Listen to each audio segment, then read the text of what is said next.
Esse é o Ancapso e nós vamos falar agora sobre a situação da Ucrânia. Hoje, dia 7 de maio de 2023, são 2 horas da tarde aqui em Lviv, onde eu estou neste momento, também em Kiev, aqui na Ucrânia, e cerca de 8 horas da manhã no Rio de Janeiro, no momento que eu gravo esse vídeo, né?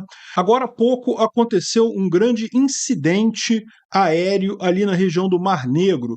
Um caça polonês que estava voando em águas internacionais foi perturbado por um Su-35 russo. A coisa não gerou nenhum efeito, não derrubou nenhum avião, não houve nenhuma queda, mas foi uma pilotagem muito agressiva do russo. O pessoal está chateado com isso daí. A Ucrânia atingiu várias posições aqui na Crimeia, em vários lugares aqui na Crimeia. Em Sevastopol foram 3 drones. Parece que em Sevastopol a defesa antiaérea russa conseguiu segurar os drones ucranianos, mas em outras cidades houve alvos atingidos sim, né? Prigozhin, depois daquela coisa toda de dizer que ia embora, que não sei o que lá, que não ia ficar mais em Bakhmut, pedir para ser trocado e coisa e tal, agora ele falou que, olha só, o Ministério da Defesa prometeu mandar as munições, então eu vou continuar aqui em Bakhmut, né? Caramba, que coisa confusa isso, né? Afinal, o que houve aí que fez ele voltar atrás, mudar de ideia novamente? Bem, a gente tem uma dica do que pode ser isso. Pode ser que ele simplesmente tenha sido proibido de sair de lá, né? Pode ter preparado o exército russo atrás para impedir o recuo do grupo Wagner. Já pensou? Enfim, a situação em Bakhmut continua mais ou menos a mesma, muito difícil a luta lá, mas Bakhmut ainda é ucraniana. Um grande incêndio florestal na região de Sverdlovsk, na Rússia, está ameaçando vários depósitos de pólvora lá. O incêndio começou na mata, não teve nada a ver com coisa militar, não, mas por um acaso é justamente na mata onde tem vários depósitos de pólvora que estão ameaçados nesse momento. Parece que estão tendo até que evacuar as cidades próximas por conta disso.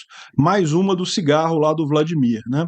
Uma Roussette chilena chamada Gonzalo Lira, ou sei lá o que, Red Pill, não sei das quantas, foi preso em Kharkiv espionando para os russos, né? Ele vai cumprir uma certa pena agora. Vamos entender qual é a ligação disso com o libertarianismo. Também morreu o Prilepin, que é um escritor pró-russo lá na Rússia. Teve um atentado no carro dele e ele acabou morrendo. Mas essa história tem alguns nuances aí, tá? Ele é pró-Putin agora, é pró-guerra agora, mas ele já foi oposição ao Putin. Não dá para descartar essa possibilidade, não. E, por fim, a gente teve a notícia hoje que o cagão amarelou mesmo. O Putin não vai participar do desfile de 9 de maio ali na Praça Vermelha, no centro de Moscou. Segundo diz o Peskov, ele está muito atarefado, com muitas tarefas, não vai permitir que ele tenha tempo livre para ir lá ao ar livre, ali, onde cheio de drone, assistir ao desfile militar do Dia da Vitória, né, do dia 9 de maio, que é quando eles comemoram o Dia da Vitória lá na Rússia, né? Eu até imagino quais são essas tarefas urgentes que o Putin tem para fazer nesse dia, né? É conhecido lá na minha terra como Projeto Samambaia.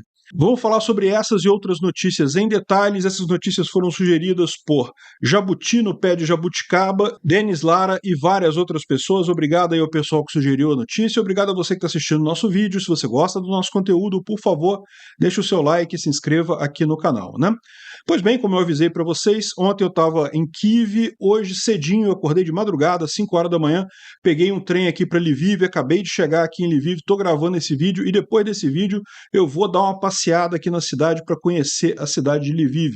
Eu já percebi que a minha tela verde virtual aqui não ficou muito boa nesse hotel, porque o fundo aqui, pela cor do fundo ser parecida com a cor da minha barba, acaba gerando um vazamento qualquer aqui do fundo verde virtual. Ou seja, a gente já sabe que não funciona bem com qualquer fundo, né? Eu vou tentar depois achar um fundo melhor, mas a verdade é que já estava em cima da hora, eu não queria atrasar o vídeo por conta disso, então estou gravando assim mesmo. Peço desculpas pela qualidade técnica subótima, né? Bom, e temos um monte de novidades aqui, mas a coisa que mais assustou o pessoal aconteceu hoje cedo. Um jato polonês estava patrulhando o Mar Negro ao lado de um jato romeno, quando um Su-35 da Rússia começou a fazer manobras ali e quase derrubou o jato polonês, né? No final das contas, acabou que o jato pousou, mas não teve problema nenhum, não teve nenhuma queda, mas teve já um aviso aqui da OTAN bastante severo com relação à Rússia, né? Tá aqui, ó. a trajetória dos jatos aqui, claramente eles estavam na região internacional ali, sobre águas internacionais, então a Rússia não tem o direito de fazer nada ali, e mais do que isso, em parte do voo eles estavam até no espaço aéreo da Romênia mesmo, né? Lembra, era um jato polonês e um jato romeno. Aqui tem a descrição do que aconteceu direitinho, parece que por 3 vezes o Su-35 tentou passar na frente do jato polonês, jogar combustível, desestabilizar o jato com turbulência e coisa e tal. Aí a OTAN imediatamente mandou mais 2 caças da Força Aérea Romênia e 2 caças espanhóis lá para a região para tentar interceptar o Su-35, mas depois das 3 tentativas, que chegou a fazer com que o jato polonês perdesse sustentação por alguns instantes, o Su-35 russo foi embora, né? O jato polonês não teve grandes danos, só perdeu sustentação rapidamente, depois recuperou, pousou direito, não teve nenhum dano em lugar nenhum, mas de qualquer forma mostra que os russos estão querendo comprar briga com a OTAN, né? Eles sabem que já estão perdendo essa guerra mesmo, de repente o interesse deles é esse, é comprar uma briga com a OTAN para pelo menos poder dizer que perderam para a OTAN, não perderam para a Ucrânia. A impressão que dá é essa. De ontem para hoje teve uma enorme quantidade de drones ucranianos atingindo várias áreas aqui na Crimeia, né? Desde Saki, da base aérea de Saki, até Sevastopol. A gente tem uma lista aqui, cadê a lista? Isso está aqui, olha só. Às 4h15 da manhã, em Saki, teve 3 grandes explosões. Depois teve 7 explosões grandes em Evaptória. Depois, em Sevastopol, teve explosão de defesa aérea. Ou seja, em Sevastopol, os drones não atingiram os alvos. A defesa aérea russa conseguiu impedir isso. Agora, nos outros lugares, parece que sim. Tem evidências que nos outros lugares os drones ucranianos conseguiram atingir os alvos, né? Então foi em Saki, Evpatoria, Novofedorivka, Kozarha Bay e Krasnoperekopsk.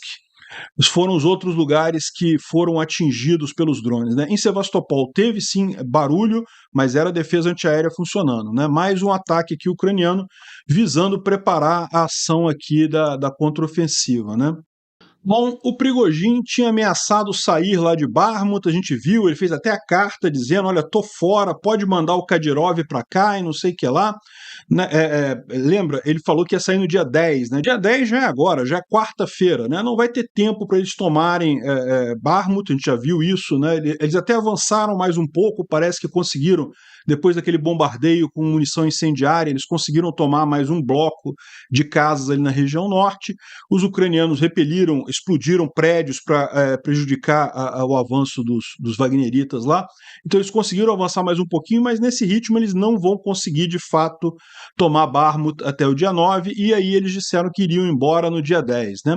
Só que aí agora, ele falou que ele reconheceu as perdas e coisa e tal, só que agora veio aqui um aviso, né, no grupo do Telegram da orquestra, né, do Wagner, dizendo aqui, ó, que hoje nós recebemos uma ordem de combate e nos foi prometido que será dada munição e armas o quanto for necessário para a gente continuar nossas ações adiante, né? Eles prometeram que tudo será colocado, tudo que for necessário será colocado nos flancos para evitar que o inimigo nos corte. O Surovikin é a pessoa que vai fazer as decisões nessa interação com o Ministério da Defesa. Se alguém quiser, ele pode ir para outras formações. Ele está dizendo que ele falou para os soldados do Grupo Wagner, né? Esse aqui é o grupo dos soldados do Grupo Wagner, né? Se vocês quiserem, se alguém não quiser continuar lutando em Bakhmut, pode ir para outras formações, e eles de forma inequívoca responderam não de forma obscena, segundo ele diz aqui. Assinado pelo próprio Prigozhin essa mensagem. Ou seja, o Prigozhin voltou atrás e vai continuar em Bakhmut, não vai desistir de Bakhmut. Foi prometido a ele que ele teria toda a munição que ele quiser e ainda reforço nos flancos para evitar um ataque ucraniano, né? Porque vocês lembram, tem essa história de que os ucranianos eles estão até avançando aqui em Bilororivka, nessa região aqui, e que existe a suspeita, ninguém sabe se isso vai acontecer de fato, que os ucranianos planejam fazer um ataque de flanco aqui para isolar esse pessoal que está em Bakhmut, né, isolar o grupo do Wagner aqui em Bakhmut. Se vão conseguir fazer isso ou não vão, a gente não sabe. Mas, segundo diz o Prigozhin, ele recebeu garantias do exército russo que os flancos, que já há muito tempo não são controlados pelo grupo Wagner, já são controlados pelo exército regular, vão receber todo o necessário para impedir isso daí, né? E o grupo Wagner teria toda a munição que precisasse. Então, isso foi o comunicado do Prigozhin. Ele voltou atrás, disse que não vai ter mais nada daquilo que ele falou, que, né, que ele tinha falado que ia sair, coisa e tal. Não, vamos continuar em Bakhmut, vamos até o fim e coisa e tal. Só que isso levantou suspeita, né? Até o Christo Gorzev está falando aqui.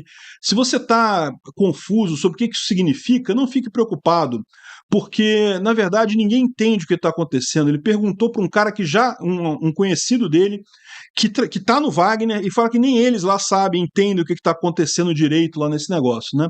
Ou seja, está uma confusão danada. Afinal, o que houve? Havia mesmo? Ele realmente iria sair? Eu falei para vocês, eu acho que não. Em momento algum ele pensou em sair, eu falei isso. O que eu acho que ele estava querendo fazer é arrumar uma desculpa para a derrota deles. Eles não vão conseguir tomar Bakhmut até o dia 9 de maio, então eles já sabem que vão perder, sabem que serão criticados, então estavam arrumando uma desculpa para isso. Ah, fomos derrotados porque não teve munição, a culpa foi do exército russo, não foi do grupo Wagner. Então a minha visão sempre foi essa, né? Agora, tem gente dizendo que é pior do que isso. O Ossechkin, que diz que tem fontes lá na FSB, que disse que, na verdade, o grupo Wagner foi bloqueado pelo Ministério da Defesa de sair. Ou seja, o Ministério da Defesa foi ordenado a colocar snipers e artilharia na retaguarda do grupo Wagner. Se o grupo Wagner recuasse, seriam mortos pelo próprio exército russo. Ia ser muito divertido isso acontecer, tá? Porque já está há algum tempo pintando meio que essa briga entre o grupo Wagner e o exército russo. Eu ia adorar ver isso acontecendo de verdade, né? Mas parece que o Prigozhin optou então por obedecer às ordens e se continuar ali em Bakhmut, né? De novo, o que está acontecendo ali, né? Não dá para saber direito, mas eu aposto nisso. Eu acho que não tem nada. Em momento algum, o Prigozhin planejou realmente sair de lá, muito menos colocar o Kadyrov. Cara, colocar o Kadyrov, fala sério, bicho. Aquele pessoal é uma cambada de palhaço, aquele batalhão checheno lá. Enfim, em momento algum pensaram isso. Eles estavam falando aquilo só mesmo para forçar ou para dar uma desculpa para a derrota iminente lá em Bakhmut, né? E por falar em Bakhmut, a gente tem uma visão da cidade aqui de hoje. Segundo diz o pessoal, os ucranianos lá continuam a luta lá. Segundo informações aqui em Bakhmut, depois daquele ataque com munição incendiária, os russos conseguiram avançar mais um quarteirão aqui nessa região norte da cidade. Ainda não ameaçam diretamente aqui a fortaleza que eles estão aqui no oeste, mas avançaram mais um pouquinho. De qualquer forma, não tem nenhuma mudança significativa ali de ontem para hoje, né? Vamos ver agora, com toda a munição prometida ao grupo Wagner, se isso vai fazer alguma diferença, né? Bom, aqui aconteceu um ataque em Luhansk, na cidade de Selesnivka. Selesnivka, é isso mesmo? Selesnivka, é isso mesmo. Selesnivka, que fica aqui, ó, próximo a Luhansk, recebeu aí algumas próximo ao Shevsk, que é próximo a Luhansk, recebeu alguns ataques aqui. O que foi atingido não dá para saber, mas pegou fogo. Seja lá o que for que atingiram ali, pegou fogo. Agora, fogo impressionante mesmo aconteceu na região de Sverdlovsk, na Rússia, né? Sverdlovsk, na Rússia, é mais longe um pouquinho. É essa região aqui na Rússia, né? E um incêndio enorme está acontecendo ali perto do vilarejo de Pervomaisk. Existem 18 armazenagens lá, 18 paióis de pólvora ali naquela região de armazenagem de pólvora. E qual que foi um problema? Foi um fogo na floresta, né? Pegou fogo na floresta, e esse fogo está ameaçando esses paióis de munição. Parece que 3 já explodiram, né? Aqui continua aqui o incêndio lá em Sverdlovsk. Dá para ver que a situação é bastante crítica ali. Parece que 3 desses paióis de munição já explodiram e os outros estão ameaçados. A cidade de Pervomaisk já está sendo evacuada pelos russos dali devido ao risco do incêndio chegar lá, né? Realmente é impressionante isso. Bom, e com relação à contraofensiva ucraniana, a gente não tem informação nenhuma. Parece que de ontem para hoje, tirando os drones lá na Crimeia, né, tentando acertar alguma coisa, não tivemos informação nenhuma. O que é um bom sinal, sinal que é aquela calmaria antes da tempestade, né? Deve ser algo que está acontecendo, que está se caminhando neste momento. Bom, o David D ele coloca uma informação importante aqui que vai ser fácil perceber quando realmente os russos tiverem desistido dessa guerra, tiverem realmente decididos a evacuar, a liberar as áreas ocupadas, que vai ser quando a frota do Mar Negro for para Novorossiysk, aqui na Rússia, né? Vocês sabem, o porto de Sevastopol é esse porto aqui, ele fica na Ucrânia, na Crimeia, mas ele era a sede da frota do Mar Negro da época soviética. E quando a Ucrânia se tornou independente, saiu da União Soviética, ela e a Rússia assinaram um contrato de aluguel dessa área de Sevastopol durante 15 anos, até 2015. Só que em 2014 a Rússia invadiu a Crimeia, né? Inclusive usou essa base aqui como um dos pontos para invadir a Crimeia, né? Então essa área aqui sempre foi a área principal de uso da frota do Mar Negro russa. E o que acontece? Não é o único porto que os russos têm aqui, eles têm outros portos aqui, principalmente aqui Novorossiysk,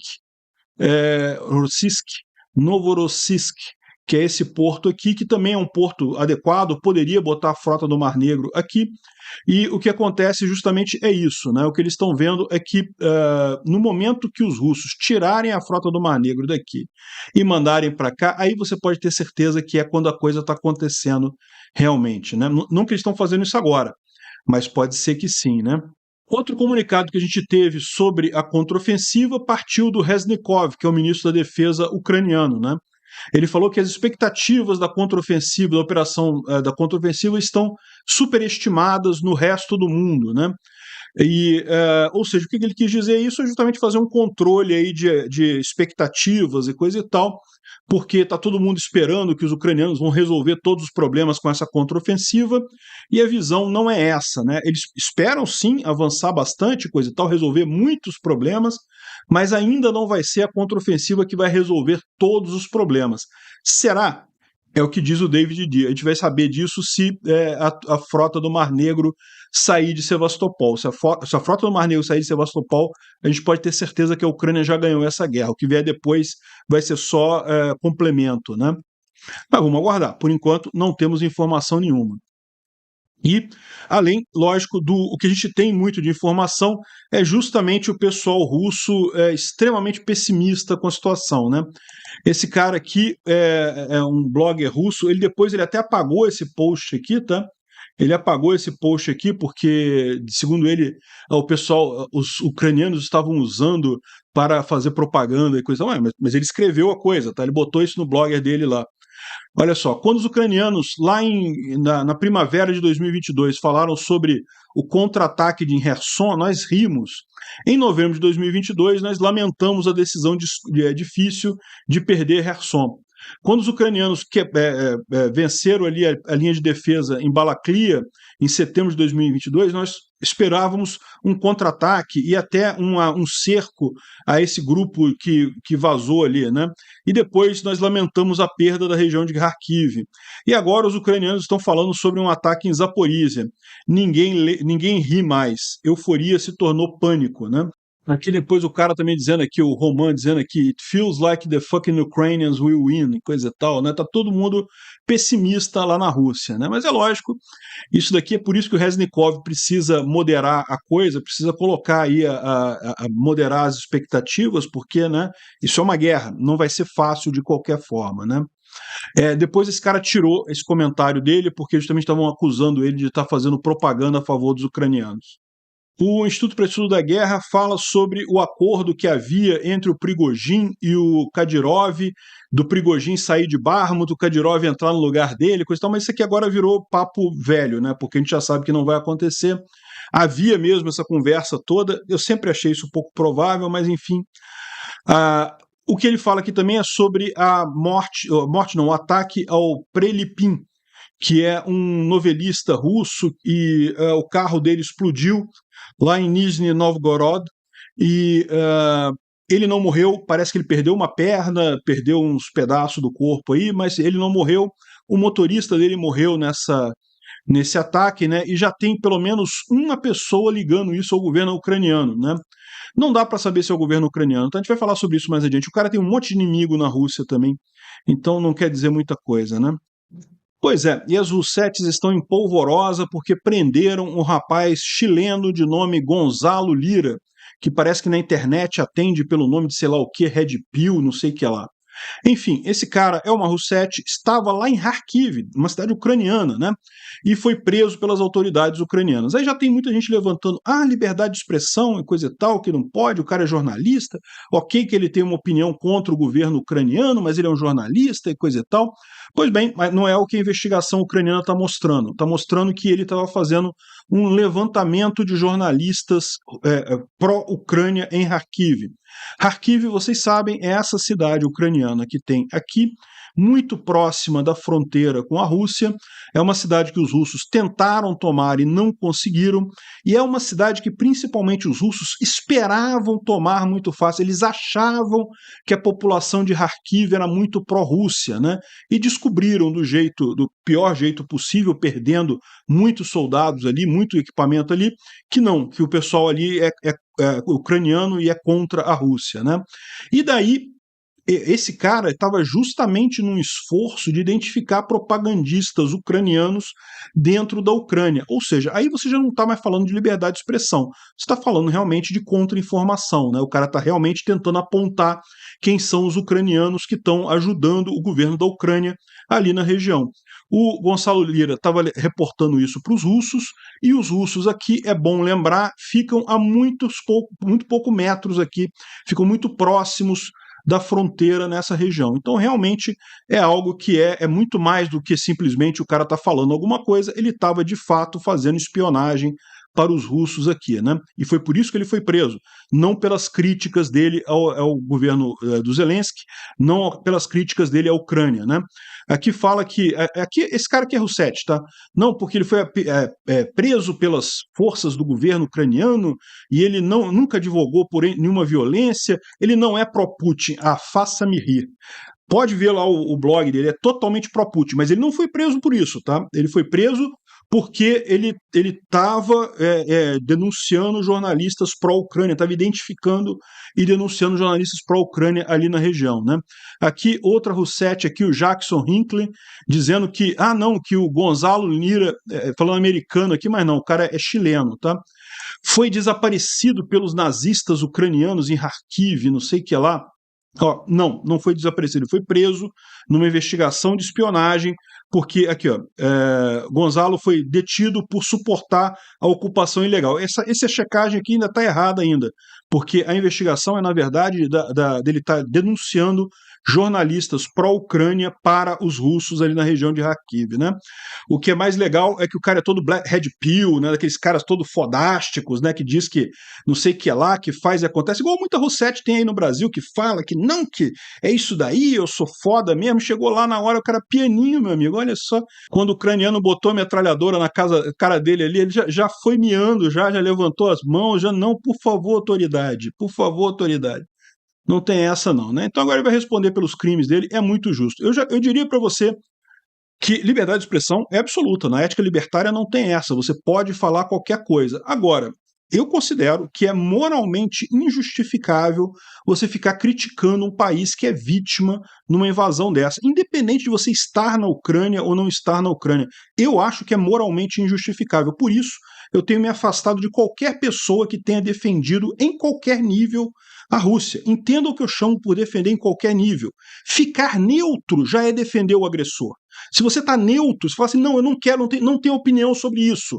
Pronto, você está ajudando a Rússia. Na minha visão, isso já é moralmente injustificável. Eu concordo, na ética libertária, você tem o direito de falar isso, eu respeito essa sua opinião, não vou te impedir de falar isso, mas eu não quero estar perto desse tipo de gente, não. Quero distância desse tipo de pessoal, tá? Mas lembrando, o que ele foi preso aqui nem foi por isso. Foi justamente por conta da entrega de jornalistas pró-Ucrânia ali na região, né? Tá aqui. Coach Red Pill. Coach Red Pill. Olha só que nome legal, né? Que bacana, né? Aqui, ele estava ativamente colaborando com a força de invasão fascista russa, né? E identificando jornalistas que, assim, de forma que o serviço secreto russo pudesse agir ali, né? E ele fez isso em Kiev e estava fazendo em Kharkiv também. Então tá bem embasada a prisão dele aqui, né? Agora, outro que sofreu aqui um atentado foi o Zahar Prilepin, que é um novelista russo que dizem aqui que ele é pró-Putin, né? Eles apoiam o governo do Putin e coisa e tal. Agora, a verdade é a seguinte, aqui está dizendo assim, já houve 2 atentados contra pessoas famosas que apoiam o governo do Putin. A questão toda é essa. Esse cara, ele não apoiava o Putin o tempo todo não, tá? Ele já fez um monte de crítica ao Putin. Então, assim, ele é um novelista famoso e ele sofreu um atentado. Foi de forças contra o Putin ou foi de forças a favor do Putin? Não dá para saber não. Esse cara aqui, ele parece que ele estava num Audi Q7 que explodiu com a ajuda de explosivos, né, acionados à distância. O motorista foi morto na hora e o Prilepin foi ferido, né? Segundo eles estão dizendo aqui, parece que o Prilepin perdeu uma perna, perdeu alguns outros órgãos, uma mão, alguma coisa assim, mas sobreviveu, está estável no hospital, deve sobreviver, né, infelizmente. Então, ele é muito pró-guerra, mas não pró-Putin. Ele critica muito o Putin. Então, talvez, pode ser coisa do Putin isso daqui também, né? Bom, isso daqui mais uma tecnologia da Ucrânia que está sendo testada agora nessa guerra. Olha que interessante, isso aqui parece uma coisa bacana mesmo, um drone de metralhadora. Um drone pequeno, com alguma blindagem, mas veja, se você consegue fazer isso à distância, é um soldado a menos que você precisa fazer, que você precisa usar para atacar uma trincheira, para atacar uma posição russa lá adiante, né? Eu imagino que se o inimigo conseguir acertar alguma parte sensível que até desabilita o drone, mas ainda é menos pior do que perder um soldado nisso daqui. Bom, e para complementar aqui, a gente tem 2 coisas que são basicamente piadas, né? A primeira é que o Steven Seagal está fazendo um filme sobre a invasão russa da Ucrânia. Cara, eu fico imaginando que porcaria que vai ser isso, se você basear nos filmes do Seagal, que já era uma porcaria normalmente, agora que ele virou Russete e está apoiando essa invasão russa, eu fico imaginando a besteira que vai vir daí, né? Boa sorte para quem tiver ânimo de comprar ou ver esse filme. Agora, a palhaçada mais engraçada foi essa. A gente acabou de sair essa notícia, o Dmitry Peskov publicou no Telegram dele que devido a uma agenda muito cheia para o dia 9 de maio, o Putin não vai estar na parada lá, ele vai estar na parada via videolink. Vamos botar telão, vamos botar um monte de telão na Praça Vermelha e o Putin vai se comunicar com o pessoal. Fica vocês aí esperando os drones da Ucrânia cair, que eu vou ficar aqui no meu bunker só falando na tela. O cagão amarelou completamente, cara. Olha só, vou te falar um negócio, hein? Ô, Putin, pelo menos cancela a parada. Tu vai mandar o pessoal todo pra Praça Vermelha, arriscar chover drone nesse pessoal, e você vai ficar no bunker lá quietinho. É isso, pô. Cancela essa parada de uma vez, cara. Tu tá sabendo que vai dar merda, porra. Eu vou te falar um negócio, realmente o cara é muito amarelão mesmo, cara, não tem coragem nem de aparecer na capital do país dele, num desfile militar, o cagão alegou projeto Samambaia, não sai do vaso, cara, bicho, é uma caganeira só, impressionante. Obrigado por assistir o vídeo até o final. Além de curtir, compartilhar e se inscrever no canal, considere se tornar patrocinador com valores a partir de R$ 1,99. Clique no botão Seja Membro abaixo para saber as condições e vantagens de patrocinar o canal. Mais informações sobre o nosso projeto, visite nossos sites indicados na tela.